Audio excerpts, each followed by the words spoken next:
Tiger School is a place where we ponder our kids with care and creativity. We provide students the room to explore their imaginations and enhance their education. नमस्कार, आप देख रहे हैं आई India और मैं हूं doctor Pankaj Singh गौर। और आई India के स्टूडियो में आज खास मेहमान आए हुए हैं। आप सभी का परिचय कराते हैं। कृषि विज्ञान केंद्र कटिया के आप अध्यक्ष हैं और साथ ही वरिष्ठ वैज्ञानिक हैं दया श्रीवास्तव जी। आप अक्सर देखते होंगे दूरदर्शन पे तमाम किसान भाइयों के लिए तमाम जानकारियां लेकर आते हैं और इस क्षेत्र में सीतापुर की जो ख्याति है आपने देश तक पहुंचाने का काम किया है। कई मायनों में सीतापुर जो है देश के पटल पर छाया हुआ है। ये आप लोगों की मेहनत है।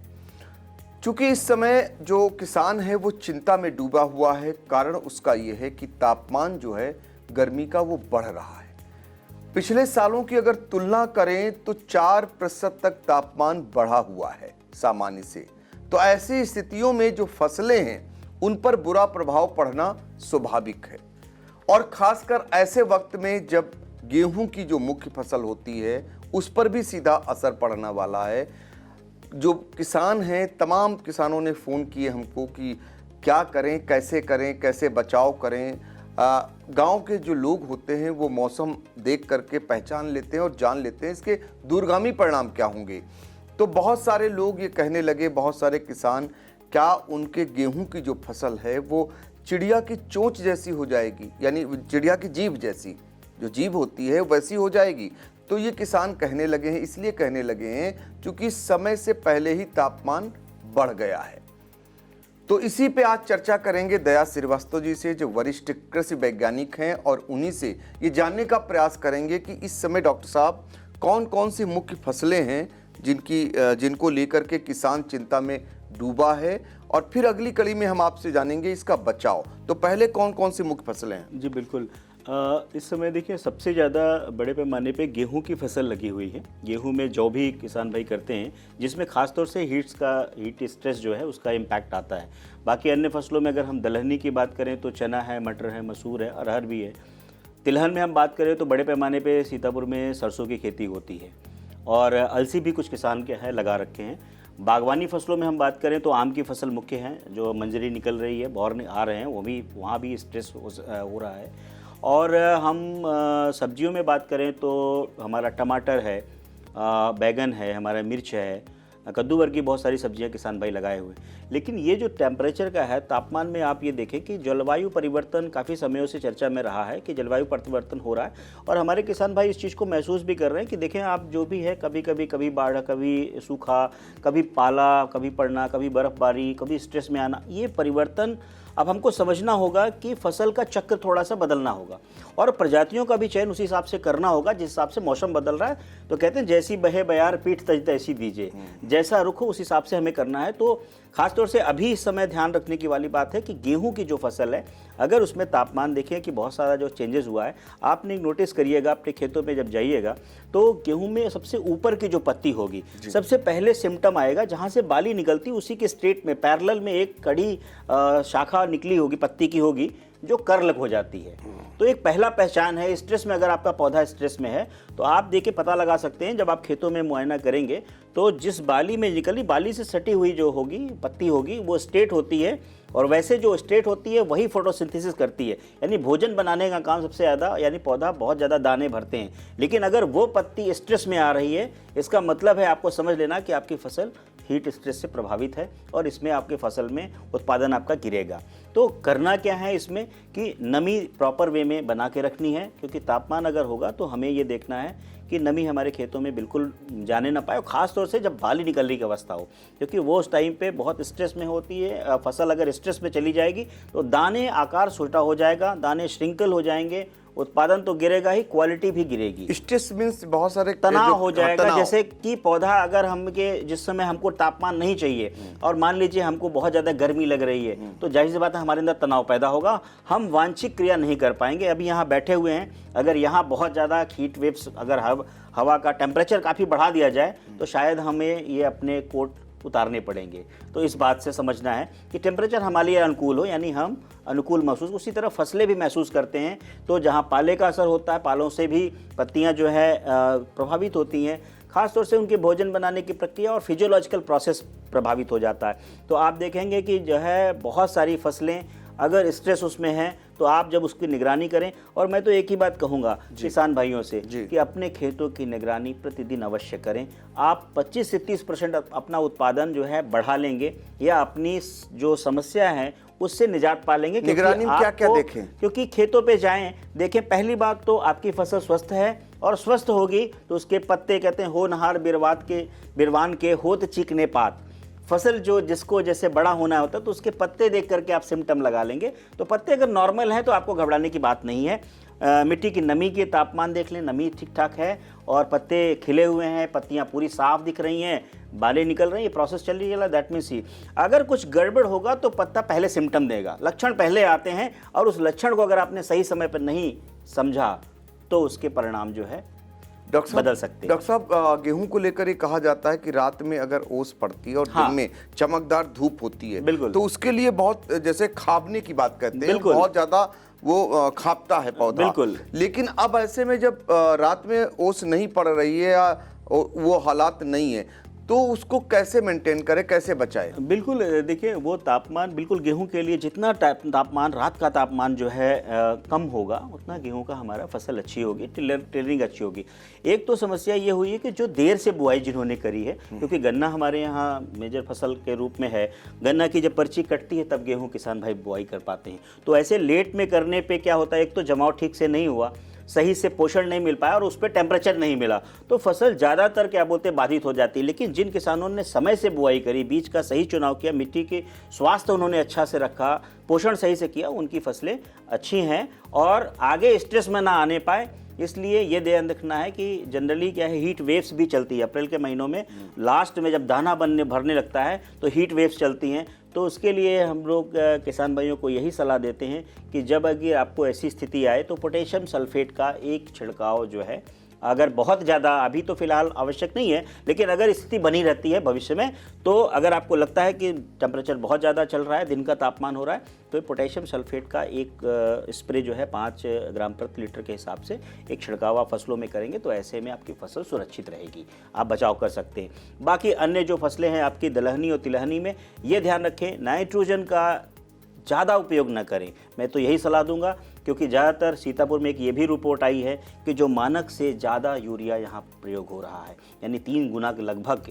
तो ये एक बड़ी चिंता की बात है। उसमें समस्या भी आती है कि बाद में चल करके कि सप्लाई में, चेन में जो है दिक्कत आती है, 3 गुना ज़्यादा यूरिया ज़्यादा इस्तेमाल हो रहा है। और वो कैसे हो रहा है ये हमें सूझबूझ का परिचय देना पड़ेगा, क्योंकि रासायनिक पे ज़्यादा निर्भर करेंगे तो फसलें, ऐसा नहीं है कि जनरली किसान भाई ये सोचते हैं कि हम ज़्यादा यूरिया या केमिकल रासायनिक उर्वरकों का डाल देंगे तो हमारी फसल अच्छी होगी।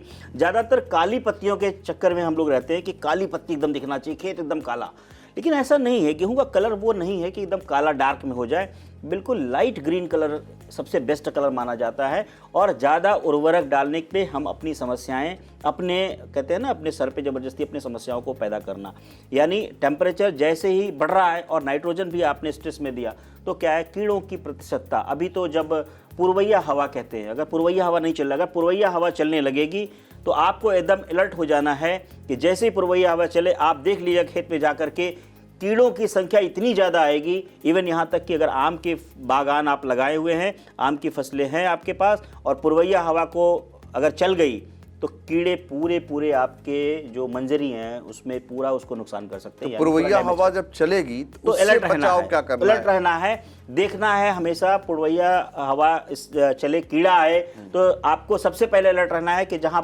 दाना बौर नहीं निकला है, क्योंकि कीटनाशक पहले ही स्प्रे करना है, कीड़ों की संख्या अभी ही खत्म कर देना है, यानी बौर निकलने से पहले आप कीड़ों को समाप्त कर दें। इसीलिए एक कीटनाशक, चाहे तो इमिडाक्लोप्रिड आप इस्तेमाल कर सकते हैं या प्रोफिनोफास का एक सुरक्षात्मक छिड़काव कर दें।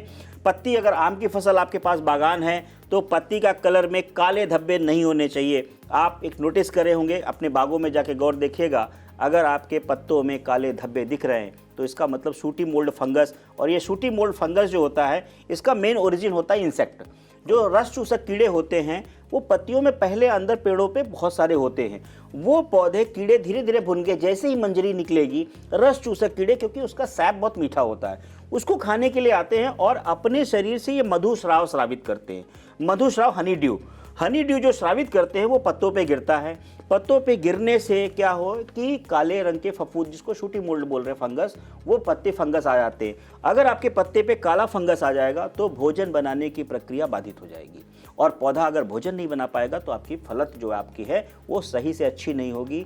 आपके जो फल है वो फिर गिरने लगेंगे, डेफिशिएंसी होगी, फल वृद्धि नहीं करेंगे और नाना प्रकार की समस्या, उत्पादन आपका गिरेगा। तो आपके पत्ती चमकदार होनी चाहिए। साफ सुथराई इसलिए कहते हैं, धुलाई कहते हैं, जब बौर आने के पहले धुलाई कर देते हैं। अगर किसी किसान भाई ने नहीं किया है तो उसमें अपनी बौर निकलने से पहले अपने कीड़ों की अवस्था को ख़त्म कर दें, क्योंकि एक स्टेप में अगर आप कंट्रोल कर लेंगे तो हीट, अगर आपकी पुरवैया चली भी, इतनी जल्दी कीड़ा फिर मल्टीप्लाई नहीं करेगा। लेकिन अगर कीड़ा छुपा हुआ है, उसके अवशेष हैं और मौसम अनुकूल मिल गया तो कीड़ों की पॉपुलेशन रातों रात, जैसे कहते हैं ना, कि बहुत तेज बढ़ जाएगी। तो सतर्क रहे, सावधान रहे। तो वरिष्ठ वैज्ञानिक डॉक्टर दया श्रीवास्तव जो हमें किसान भाइयों के लिए अहम जानकारी दे रहे हैं, उन्होंने जो अब तक बताया, एक बार हम बताना चाहेंगे समरी में। सबसे पहले जो जलवायु में परिवर्तन हो रहा है, किसान भाई यदि जागरूक हो जाते हैं, उसी हिसाब से खेती किसानी करना शुरू करते हैं। जैसे प्रजाति आपने बताया कि तमाम तरीके की प्रजातियां आ गई हैं, और जब लेट आप कोई काम करते हैं तो निश्चित तौर पर उनमें मौसम का भी असर होता है, तमाम चीज़ों का, उससे आप बच सकते हैं। तो पहले तो आपको जलवायु के साथ जो परिवर्तन हो रहा है उसी हिसाब से चलना है। फिर जो तमाम प्रजातियां आ रही हैं उनका उपयोग करना है, उनके तरीके से चलना है। फिर जो सबसे खतरनाक चीज़ आपने बताई कि 3 गुना ज़्यादा यूरिया किसान भाई सीतापुर में अपनी फसलों पर डाल रहे हैं, और ये गलतफहमी है कि गेहूं की फसल की जो पत्ती है वो काली हो तो बहुत बेहतर होगी। ये बिल्कुल मिथक है और इसको आपको नहीं करना है। सिर्फ चमकदार हरी पत्ती अगर गेहूं की है वो पर्याप्त है। तो ये तमाम चीज़ें ऐसी हैं जो इस समय जो दिक्कतों का हीट स्ट्रेस जो है उसको लेकर के आप जानकारी दे रहे थे, उससे कैसे बचा सकते हैं, क्या क्या किसान भाई करें, कौन सा चीज़ उपयोग करें। यहाँ तक कि जो आम की फसल है, चूँकि पूर्वाई हवा चलनी रहती है और बौर पर हमेशा अटैक होता है उसी समय, उससे कैसे बच सकते हैं ये भी बता रहे हैं। एक जो डॉक्टर साहब, एक सबसे बड़ी बात जो जिन भाइयों ने, किसान भाइयों ने गेहूं की लेट बुआई की, आपने कहा कि गन्ने की फसल चूँकि यहाँ पर ज़्यादातर है तो उसको काट कर लोगों ने बोया, तो ऐसे में ये कह रहे हैं लोग कि जो बाद का गेहूं की खाप है वो नहीं होगी और जो उसका जो फसल है वो मर जाएगा। चिंता में डूबे हैं व्यापारी भी, क्योंकि अगर गेहूं की पैदावार कम हुई तो निश्चित तौर पर महंगाई भी असर करेगी और किसानों के लिए भी बड़ी दिक्कत होगी। तो उनके लिए क्या सुझाव है जो लेट बुआई किया जाए? बिल्कुल, देखिए, पोषक तत्व प्रबंधन बहुत बड़ी प्रक्रिया होती है। मैं केवल इतना कहूँगा कि रासायनिक उर्वरकों पर डिपेंड न रहें, क्योंकि आप ये सोचें कि पौधा छोटा है और हम डबल डोज या ट्रिपल डोज डाल करके पौधे को बढ़ा लें, ये गलत है। ऐसा न करें, क्योंकि बहुत ज़्यादा लोड, एक तो वैसे ही पौधा टेम्परेचर अनुकूल नहीं है और उस पर स्ट्रेस दे रहे हैं तो उसका रिजल्ट और ख़राब होगा। तो इसमें जैव उर्वरकों का प्रयोग करें। मैं तो कहूँगा कि किसान भाई, जो भी किसान भाई आपकी फसल है, जैव उर्वरकों को बिल्कुल शामिल करें। ये काफ़ी सस्ते हैं, बहुत कारगर हैं।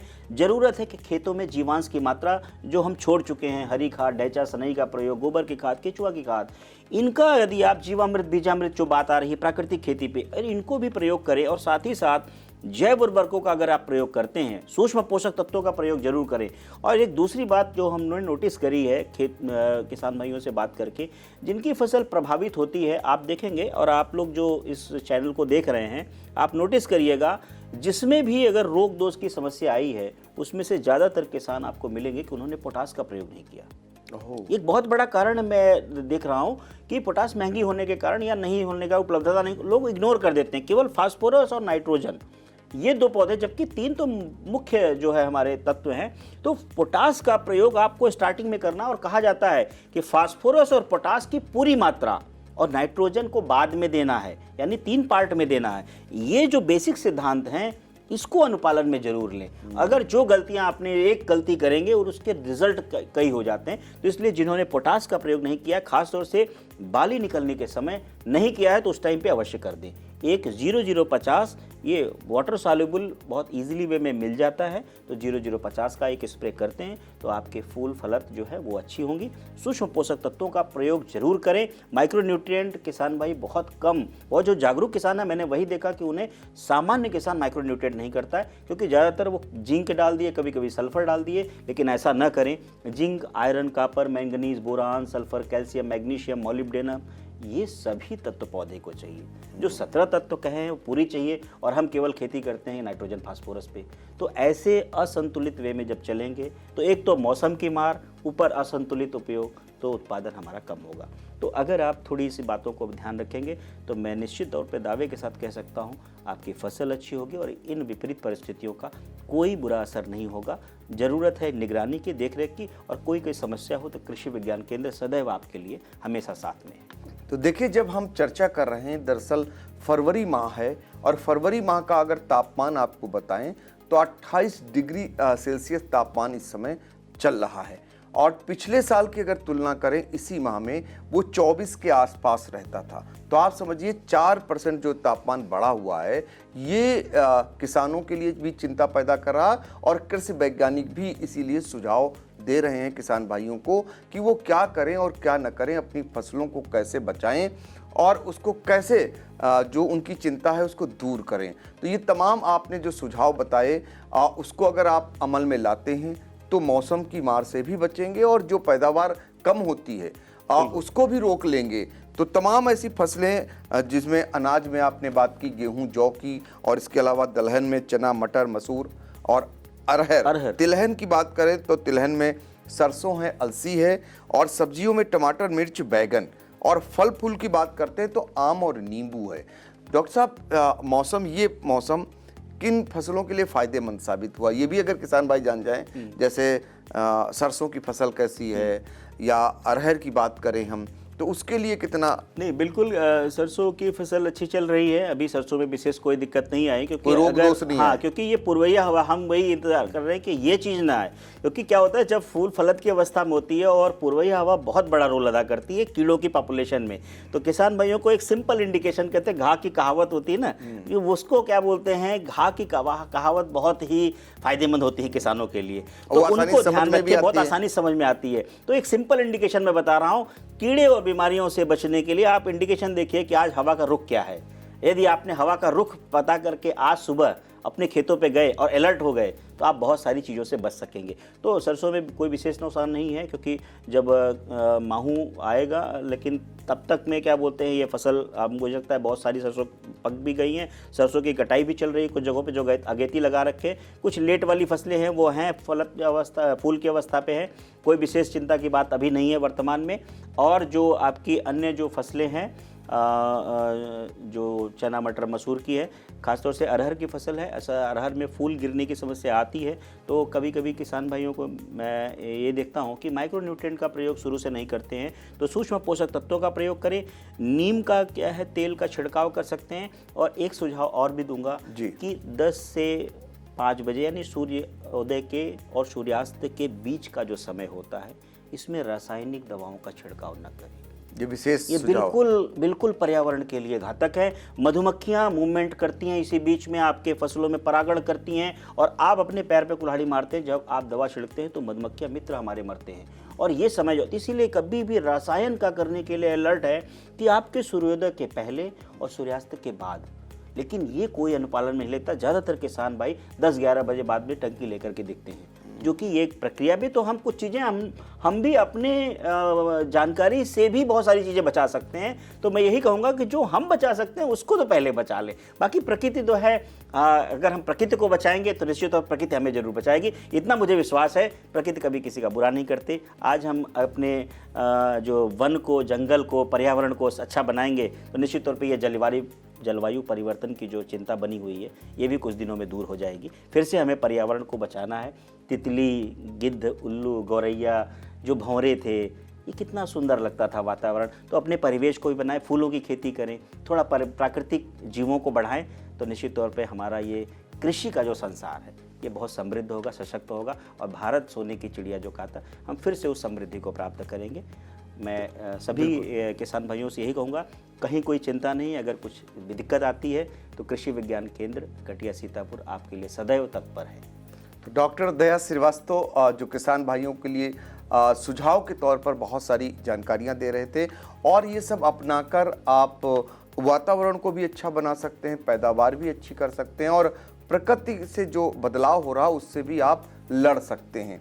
तो घाघ की कहावत आप कह रहे थे, तो मुझे एक घाघ की कहावत भी याद आ गई, और वो घाघ की कहावत जो कही गई है वो आज भी बदलते मौसम में भी लागू होती बिल्कुल, है। बिल्कुल, बिल्कुल। जैसे एक कहावत कही जाती है कि पुरवा चले पुरवाई, सूखी नदियां नाव बहाई। बिल्कुल। तो ये जब ऐसे पुरवाई चलती हो या पछुआ हवा चलती हो तो किसान जान लेता है कि इसके दूरगामी परिणाम क्या होने वाले हैं। बिल्कुल, बिल्कुल। और किसान सचेत हो जाता है, वो अपने आप में एक वैज्ञानिक खुद बन जाता है। बिल्कुल। तो ये कृषि वैज्ञानिक का सुझाव था किसान भाइयों के लिए। वो चिंता ना करें, जो ये जलवायु परिवर्तन हो रहा है इसके लिए जो उपाय आपने बताए वो उपाय अपनाएं। और हाँ, किसान भाइयों को एक खुशखबरी बता दें कि डॉक्टर दया श्रीवास्तव साहब आगे चलकर आपको अब नियमित रूप से आपको बहुत छोटी छोटी और आपके जीवन में बड़ा काम करने वाली जानकारियां आपके अपने चैनल आई इंडिया पर देते रहेंगे। इसके लिए जुड़े रहिए आप लोग, और आगे चल के नियमित रूप से आप एक ना एक टिप्स हर रोज पाएं डॉक्टर दया श्रीवास्तव जी से। तो फिलहाल आपने बातचीत की, आपका बहुत बहुत शुक्रिया। नमस्कार।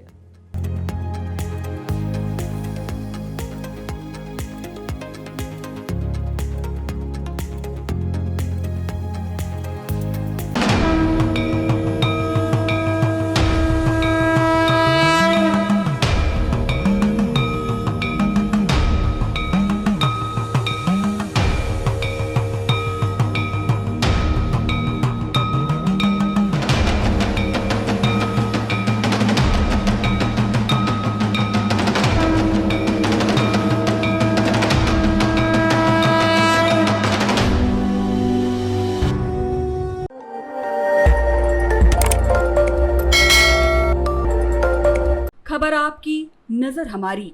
देखते रहिए आई इंडिया।